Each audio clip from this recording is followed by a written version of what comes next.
नमस्कार दोस्तों, मेरा नाम है राजकीय वर्मा और आपका एक बार फिर स्वागत है रियल एस्टेट से जुड़ी हुई एक दमदार खबर में। आज हम आपको स्टेप बाय स्टेप बताएंगे कि आखिरकार हम भारतीयों के लिए जो एक असली सपना होता है, यानी कि अपने घर का, एक अपने आशियाने का, जहां हम उम्मीदें सजाते हैं कि बच्चे बड़े होंगे, पढ़ेंगे, उनकी शादियां होंगी और तमाम तरह की खुशियां अपने घर की छत के नीचे जो है वो मनाएंगे। लेकिन क्या वक्त के साथ ये जो खुशी है अब पछतावे में बदलती जा रही है? क्या भारत में 80% लोग फ्लैट या घर खरीदकर पछता रहे हैं? और आखिरकार क्या वजह है कि जिस सपने को हर आदमी पूरा करना चाहता है और वो जब सपना पूरा भी हो जाता है उसके बाद वो पछताता क्यों है? ये अपने आप में एक गंभीर सवाल है। इसलिए इस वीडियो को अंत तक देखिए, क्योंकि आपके तमाम सवालों के जवाब यहाँ पर मिलेंगे। अगर आप घर खरीदने की सोच रहे हैं तो क्या आपको घर खरीदना चाहिए, रुकना चाहिए या फिर किराए पर लेना चाहिए? तो चलिए आगे बढ़ते हैं और आपको बताते हैं कि आखिरकार क्या वजह है कि 80% लोग फ्लैट खरीद कर पछताते हैं, घर नहीं वो कैद खरीद रहे हैं। ऐसा क्यों हो रहा है कि जिस घर को दिल से चाहकर हम खरीदते हैं और बाद में पता लगता है कि वो तो हमारे लिए एक कैद हो गई, यानी कि एक जेल में तब्दील हो गई है? दरअसल इसके पीछे कई बड़े कारण हैं और जिस तरह से समय तेजी से बढ़ रहा है, लोगों की इनकम जरूर बढ़ी है लेकिन उतनी नहीं जितनी तेजी से फ्लैट के दाम बढ़ रहे हैं। उसके मुकाबले हमारी जो इनकम है वो बहुत कम बढ़ रही है और उसका असर बाकी हमारी तमाम जो जरूरतें हैं उस पर भी पड़ता है। फ्लैट हमारा एक सपना होता है, यानी कि एक खूबसूरत सा फ्लैट हो, एक अच्छी सोसाइटी हो जहां तमाम तरह की सुविधाएं हो। ये एक सपना बुनकर हम एक घर खरीदते हैं, लेकिन क्या उसके साथ हम 25 साल की एक ईएमआई की जेल भी अपने लिए तैयार कर रहे हैं? यही है आज इस वीडियो में सबसे बड़ा सवाल, जिसका हम आपको जवाब देंगे कि जो सपना आप पूरा कर रहे हैं, यानी कि घर खरीदते हैं, वो असल में आप घर खरीद रहे हैं या 25 या 20 साल की जेल आप खरीद रहे हैं। आप समझिए कि लोग घर खरीद कर क्यों पछता रहे हैं, उसके पीछे के कारण है। फ्लैट खरीदना हमेशा सही फैसला क्यों नहीं होता है? क्योंकि जरूरी नहीं है कि हर आदमी के लिए फैसला सही हो और हर आदमी के लिए फैसला गलत भी हो, लेकिन अधिकांश लोगों के लिए फैसला गलत साबित हो रहा है। और सबसे बड़ा सवाल, घर खरीदने से पहले किन 5 चीजों का ध्यान रखना जरूरी है? यह आपके लिए बेहद अहम है कि वो 5 बातें कौन सी है जिसका आप ख्याल रखिए, ताकि आपके लिए आपके सपनों का घर यानी वो फ्लैट एक जेल में तब्दील ना हो जाए। आगे हम बताएंगे कि वो 5 क्या बातें हैं जिनका आपको खास ख्याल रखना है, वरना आप मुश्किल में पड़ सकते हैं। सबसे पहले बात करते हैं कि ईएमआई का जो स्ट्रेस है, ये सबसे बड़ा जाल है। ये एक ऐसा चक्रव्यूह है जिसमें एक बार फंसने के बाद हर महीने जब वो तारीख आती है तो एक अलग ही टेंशन शुरू हो जाती है। सपोज कीजिए कि आपकी सैलरी है 80,000 रुपए प्रति महीना और आपकी ईएमआई जा रही है 40,000 रुपए, यानी कि 80,000 में से 50% आपकी सैलरी को जो है वो ईएमआई खा जाती है, यानी कि बचता बाकी क्या है आपके पास 40,000 रुपए। अब इस 40,000 रुपए में बाकी के बहुत सारे खर्चे जो आपको करने हैं, जैसे स्कूल की फीस बच्चों के, petrol, grocery, medical, electricity, insurance और 50 से 60% इनकम इसी ईएमआई में चली जाती है। बाकी जो बचता है वो यहां पर खर्च है, यानी कि पूरा महीना मेहनत करके जो आप पैसा कमा रहे हैं वो कमाने के बावजूद भी एक खुशी नहीं मिलती, क्योंकि एक बड़ा अमाउंट जो है वो आपका चला जाता है किसमें? ईएमआई के अंदर। और ईएमआई में जब वो आधे से ज्यादा चला गया तो बाकी जो सेविंग करनी है या कहीं वेकेशन पे जाना है तो वहां पर कॉम्प्रोमाइज करना पड़ता है, ना केवल वहां, बाकी घर खर्चों में भी फिर कॉम्प्रोमाइज शुरू हो जाता है। इसके अलावा जॉब चेंज भी एक बड़ी प्रॉब्लम है। आप समझिए कि आप दिल्ली में रहते हैं लेकिन आपका ट्रांसफर हो गया बेंगलुरु में। आप चूंकि दिल्ली में रह रहे थे, फ्लैट आपने दिल्ली में ले लिया, लेकिन बेंगलुरु में आपकी जॉब यानी आपकी नौकरी चल रही है। अब होगा क्या? आज के समय में 3 से 4 साल में लोग जो है अपनी जॉब चेंज करते हैं और ऐसा नहीं है कि जहां आपका घर है वहीं पर ही आपको जॉब की अपॉर्चुनिटी मिले। ऐसे में लोगों को दूसरे शहरों में ट्रांसफर लेना पड़ता है। अब वहां से शुरू होती है एक नई प्रॉब्लम, और वो प्रॉब्लम क्या है? वो है कि नए शहर में रेंट शुरू हो जाता है, जबकि आपके पास अपना खुद का फ्लैट है, लेकिन यहां पर रेंट शुरू हो जाता है और जो पुराना घर है उसकी ईएमआई भी यहां पर चलती रहती है। यह हो सकता है कि आप यहां पर अपने इस फ्लैट को भी रेंट पर दे दें और ये वाला रेंट यहां पर बैलेंस हो जाए, लेकिन जरूरी नहीं है कि अगर आपने दिल्ली में 25,000 रुपए में रेंट पर अगर आपने घर दिया तो बेंगलुरु में जब आप नया घर लेंगे नए शहर में वो भी 25 में मिला। अगर वो 35 में मिला तो 10,000 रुपए यहां आपके ऊपर और एक एक्स्ट्रा बोझ आ जाता है। इसके अलावा आपकी जो पुरानी ईएमआई है वो चलती ही रहती है, यानी कि जो फाइनेंशियल बर्डन है आपके ऊपर वो दोगुना हो जाता है, वो बढ़ जाता है। इसलिए बहुत सारे लोग फ्लैट खरीदकर पछताते हैं। और दूसरा, नौकरियों में अनिश्चितता बहुत है, आज है कल नहीं है। आज जिस सैलरी पैकेज पर आप काम कर रहे हैं, नौकरी गई, उससे कम में कहीं ज्वाइन करना पड़ा तो एक नई सरदर्दी शुरू हो जाती है। तो सबसे बड़ी बात है लोकेशन मिस्टेक, इसको भी समझना बहुत जरूरी है। आप समझिए कि अगर आपने किसी शहर के सेंटर में कोई घर लिया तो उसकी कीमत करीब करीब 1.5 करोड़ पकड़ के आप चलिए, और अगर आप आउटर साइड पर फ्लैट लेते हैं तो आपको सस्ता पड़ेगा, 60 लाख 70 हजार में पड़ जाएगा। लेकिन यहां पर ये लोकेशन मिस्टेक भी फिर आपको फंसाती है। वो क्या है कि आपने एक सस्ता फ्लैट तो ले लिया, लेकिन जो डेली का ट्रैवल है वो सपोज कीजिए, क्योंकि आपने शहर के आउटर साइड पर घर लिया है और अगर वो 25 से 30 किलोमीटर है तो आपको हर रोज इतना ट्रैवल करना पड़ेगा। ये एक नई सरदर्दी हो जाती है। आपको सस्ता घर तो मिल गया आउटर्स में, लेकिन और मौका भी अच्छा मिला, लेकिन कुछ साल बाद समझ में आता है कि सबसे महंगी चीज जो थी वो पैसा नहीं था, वो समय था। और इस समय को ही समझना बहुत जरूरी है। अगर वो समय आपने यहां ट्रैवलिंग में बिता दिया तो आप एक बड़ा नुकसान उठाते हैं, वो है समय का। क्योंकि दिल्ली जैसे शहर में, मुंबई जैसे शहर में 25 किलोमीटर ट्रैवल करने का मतलब है 1.5 घंटा या उससे ज्यादा भी अगर जाम में फंस गए तो आपका जो एक बड़ा जो जरूरी चीज है वो समय यहां पर गड़बड़ होता है। अब बात करते हैं कि सिर्फ ईएमआई ही एक असली खर्च है या फिर इसके अलावा कुछ और भी हिडन कॉस्ट है, क्योंकि ईएमआई के अलावा भी और बहुत सारे खर्चे यहां पर होते हैं। कोई भी अगर आप घर लेते हैं उसमें सिर्फ ईएमआई ही हर महीने नहीं जा रही, यानी फ्लैट जो लेते हैं ईएमआई के अलावा भी उसमें बहुत सारे खर्चे हैं। अगर किसी बिल्डर प्रोजेक्ट में आपने फ्लैट लिया, जैसा पहले हमने एक एग्जांपल दिया था कि 80,000 सैलरी है और 40,000 आपकी ईएमआई जा रही है, इसके अलावा जो एक्स्ट्रा कॉस्ट आप पर पड़ती है वो है सोसाइटी की हर महीने की मेंटेनेंस। अगर छोटे से छोटी सोसाइटी में भी आप घर ले रहे हैं, फ्लैट ले रहे हैं, तो कम से कम 4,000 5,000 या अच्छी खासी सोसाइटी तो 10 से 15,000 रुपए हर महीने आपको सोसाइटी की मेंटेनेंस देनी पड़ती है। अगर इसमें 5,000 रुपए और आप जोड़ देते हैं तो ये हो जाएगा 45,000 रुपए, जो कि आपकी सैलरी में से ही जाएगा। इसके अलावा प्रॉपर्टी टैक्स भी आपको सालाना जमा कराना है।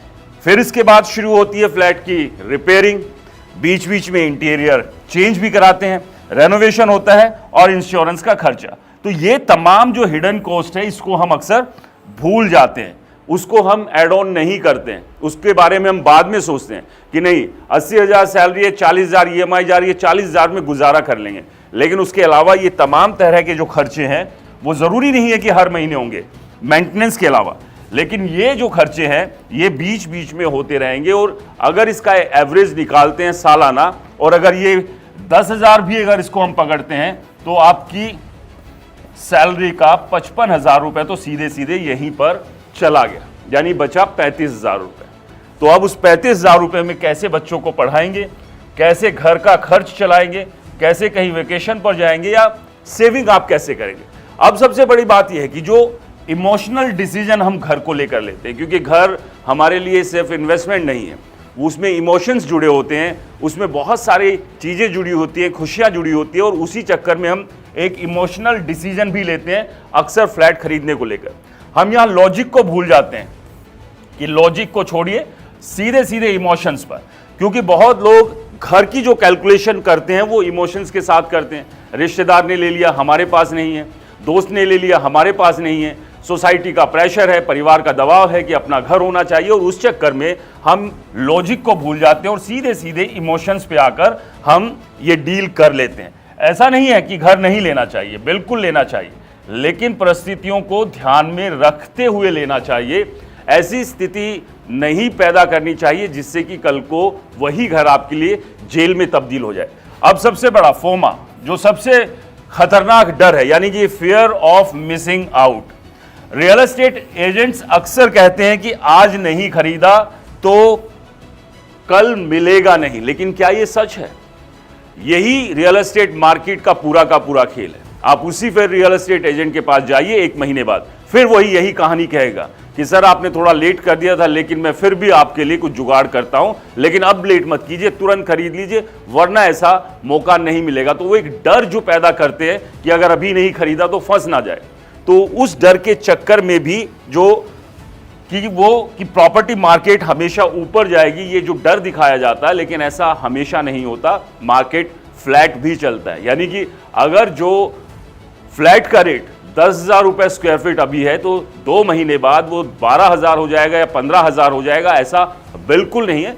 कुछ सिनेरियो को छोड़ दे तो अगर कहीं अचानक कोई बहुत बड़ा प्रोजेक्ट आ गया या कोई रुका हुआ प्रोजेक्ट शुरू हो गया, वहां पर रेट जरूर जंप कर सकते हैं, लेकिन वो जंप होने के बावजूद भी क्या वहां खरीदार खरीदने के लिए पहुंचेंगे क्या? क्योंकि वो आउट ऑफ बजट हो जाएगा, और आउट ऑफ बजट होने की स्थिति में जाहिर सी बात है वो रेट फ्लैट होंगे। तो ये एक जो फोमा बनाया जाता है, डर बनाया जाता है, उस डर के चक्कर में भी आप जैसे हमारे जैसे लोग फंस जाते हैं कि नहीं साहब आज नहीं खरीदा तो कल मिलेगा नहीं, इसलिए तुरंत खरीद लीजिए।